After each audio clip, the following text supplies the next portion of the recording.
In this video, we're going to talk about figure-it numbers and Gauss's method for adding the numbers from 1 to 100.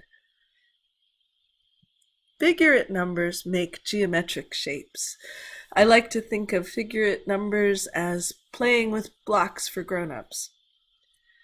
You probably already know a bunch of figure-it numbers, you just didn't know what they were called. For example, the square numbers make squares. The square numbers are 1, 4, 9, 16, 25. I bet you could say the next one and the next one. But why are they called square numbers? Because when we square 1, we get our square number 1. When we square 2, we get 4, and so on, right? But that's not the only reason they're called square numbers. They're called square numbers because they make squares. So 1 squared makes just 1 block. 2 squared makes 4 blocks. 3 squared makes 9 blocks. And you can see that this is a 3 by 3 square, right? This is a 2 by 2 square. So think about what the next one will be and what it will look like. See, in fact, if you can draw the next 3 of them by pausing the video and actually really drawing out the squares. Take as your tip that 3 squared is a 3 by 3 square, and then try 4 squared, 5 squared, and 6 squared and see if you can draw them. Pause the video now. So you should get 4 squared is a 4 by 4 square. 5 squared is a 5 by 5 square, and 6 squared, that's not a square. You drew that, right? It's a 6 by 6 square, and it has 36 squares inside it. Now, we use the subscripts the same way that we use subscripts with Fibonacci numbers. So S1 means the first square number, S2 is the second square number, 4, S3 is the third square number, which is 9, and so on, right? So to get the formula for the square numbers, we're going to imitate what's happening with the numbers. So here we have our numbers. You're going to imitate what you see happening with the subscripts, right? 1 here, 1 here, 2 is here, and then 2 is here. So if you have n, what do you put in this box? What's the general formula for Sn, the nth square number? Try it out before, and pause the video for a second. So we're going to imitate what's happening with the numbers, and we get Sn is n squared. That's the formula for the nth square number. We can also look at successive differences with the square numbers. So I'm just going to refresh your memory of the successive differences.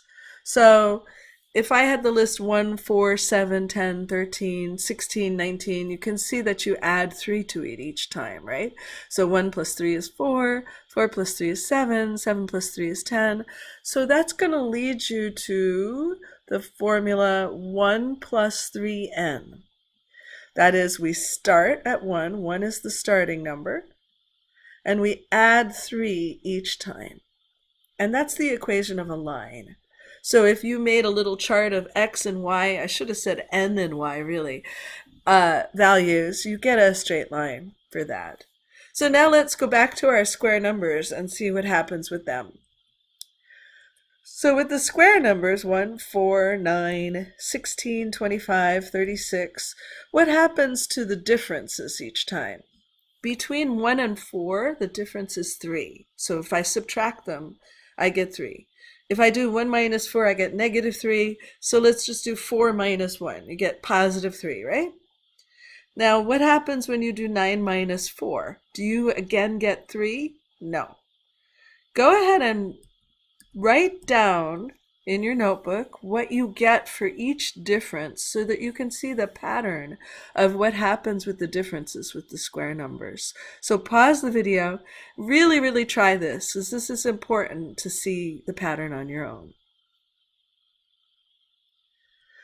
So you should have found that it takes 2 rows to get a constant difference. You might not have done the second row, but I bet you noticed that your differences were going up by 2 each time, right? So the difference here between 3 and 5 is 2, between 5 and 7 is 2. It takes 2 rows for this to settle down.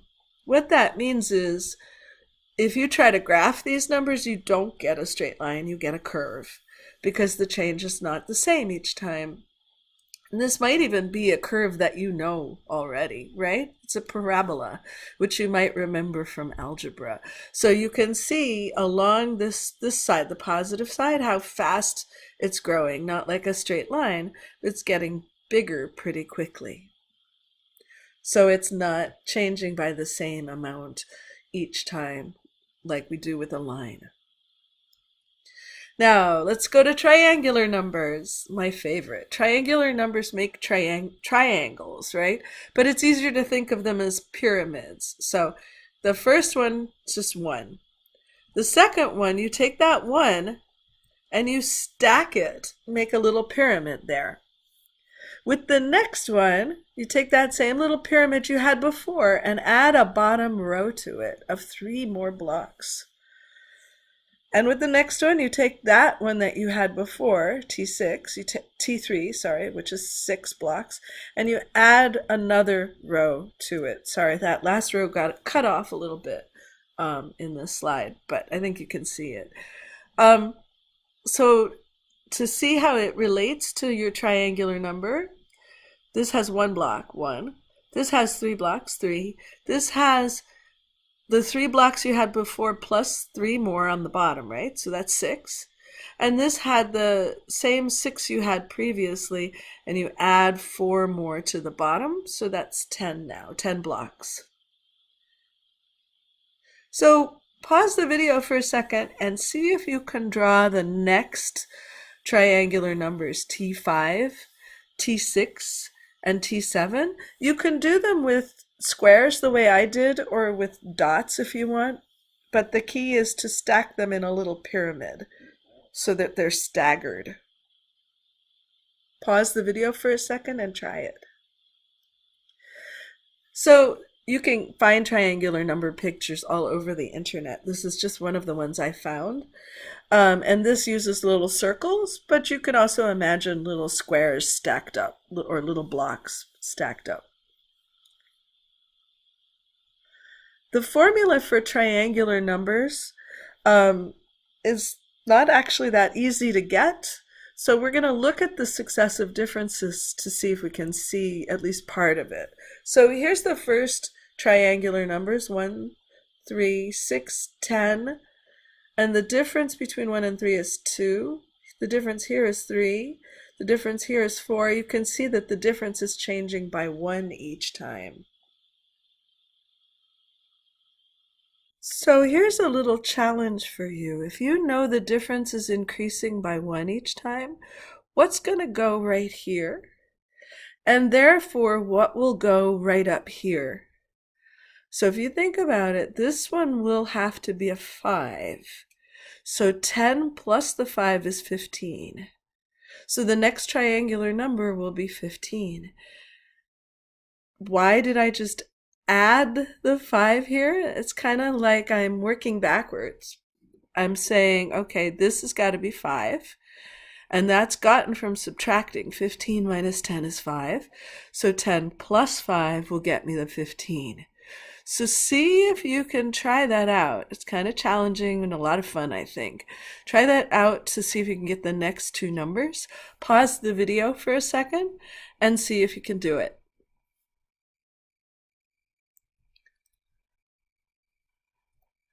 So you should have gotten 21 and 28 for the next 2 numbers if you went up the chain correctly. And we know that this is also going to graph a curve, right? Just like with our previous problem with our square numbers. The formula is a little bit difficult. So we're going to take a look at the formula in a minute in an easier way. But for now, look at how the formula does have n squared in it. So the highest power is a power of 2.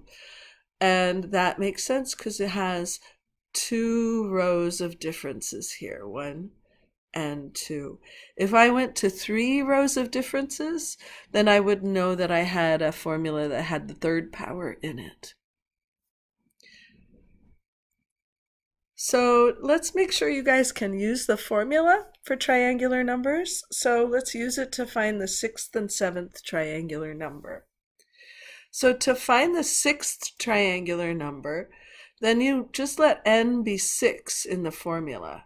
So you're finding T6. So you put 6 here, and you put 6 here.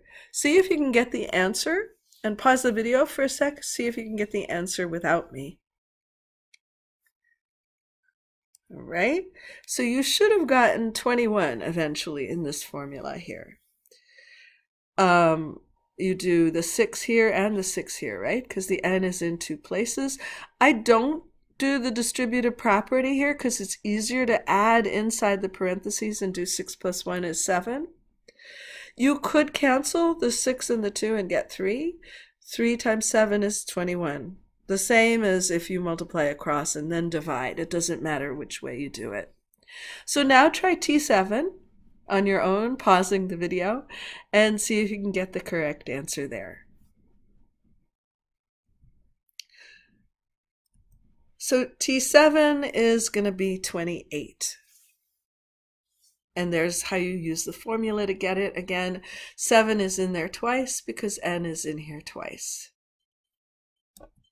Now, here we go, my favorite story.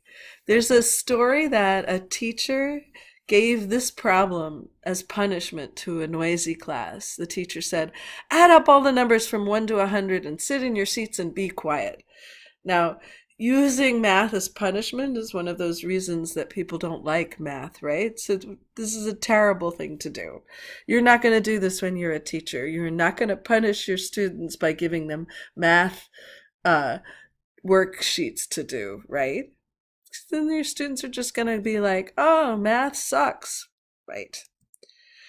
But one kid sort of got beyond that and figured out a pattern to add the numbers together easily. This child, Carl Friedrich Gauss, later became a famous mathematician. Now, I'm sure that the teacher looked at the kid's answer and went, there's no way you could have gotten that in just a few minutes. Go sit back down and add them up again, right? Maybe not. Maybe the teacher rewarded Carl for being so smart as to find a cool pattern. What was that pattern that he found? So let's look at a smaller problem, just the numbers from 1 to 10, to see what kind of pattern he found. So looking at the numbers from 1 to 10, you know that your kids need to know they're adding to 10 facts, right? So instead of going 1 plus 2, then 3 plus 4, instead of going 1 and 2 is 3, 3 plus 3 is 6, 6 plus 4 is 10. See if you can use some of the numbers in here that are easy to add together, that are facts the kids should know, which is they're adding to 10 facts. Pause the video for a second and see what kind of adding to 10 facts there are in here.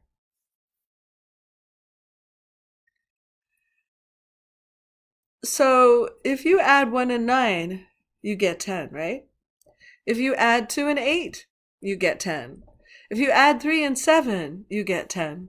If you add 4 and 6, you get 10. So this is very cool, and I'm pretty sure this is what he started to play around with. The only trouble with using this is that we have a middle number of 5, and that kind of wrecks the pattern. And also we have this 10 out here. So we have these two numbers that didn't get paired up.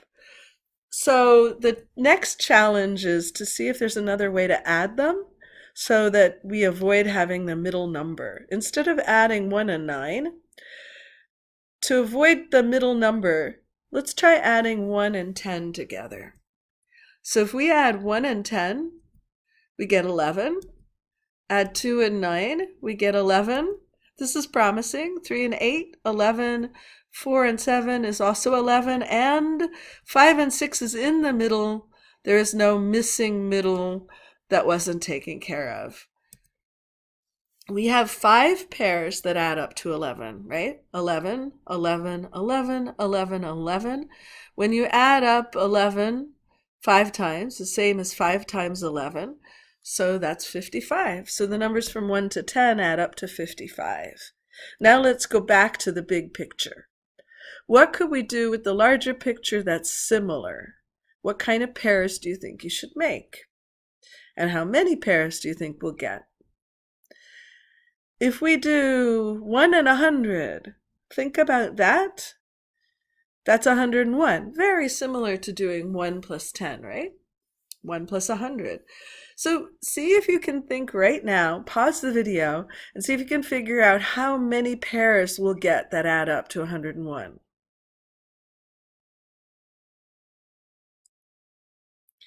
So there's another pair, another pair. Each of these adds up to 101. The last pair you're going to add is in the middle, the 50 plus the 51, which is 101. So think about how many pairs that means you have. It means that you have 50 pairs, each adding up to 101. If you have the numbers from, if you have 100 shoes, you have 50 pairs of shoes, right? It's the same idea. So just divide 100 by 2 to get that there are 50 pairs. So that means there are 50 pairs that add up to 101. That's 50 times 101, or 5,050.